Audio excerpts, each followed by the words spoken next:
যে এই শুকনো জায়গাটুকু হেঁটে হেঁটে পার হতে হয় এবং সামনে যেই নৌকা আছে সে নৌকাতে গিয়ে আমরা উঠবো এবং পরবর্তী পথ অতিক্রম করব।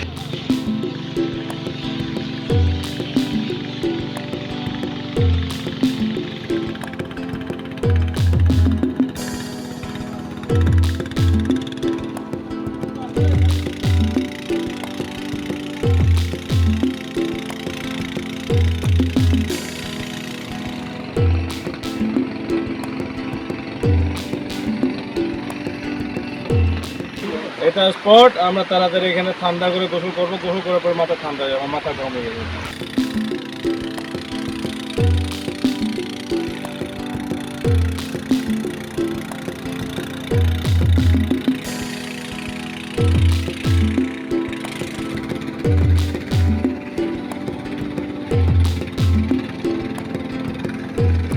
অবশেষে আমরা রামাক্রি ফলসে চলে আসলাম।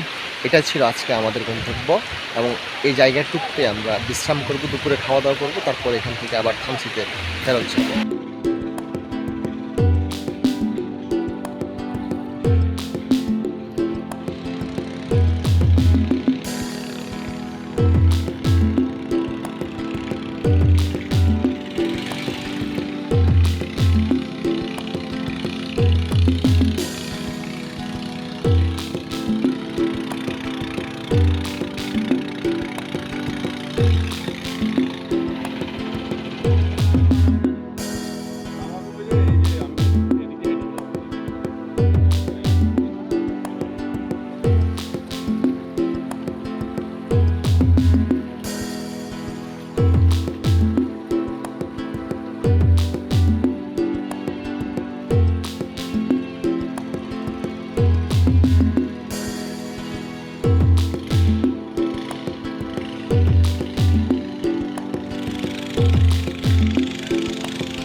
রামাক্রি থেকে আজকের মতো বিদায় নিচ্ছে। পরবর্তীতে অন্য কোনো ভিডিও নিয়ে হাজির হবো আপনাদের সাথে।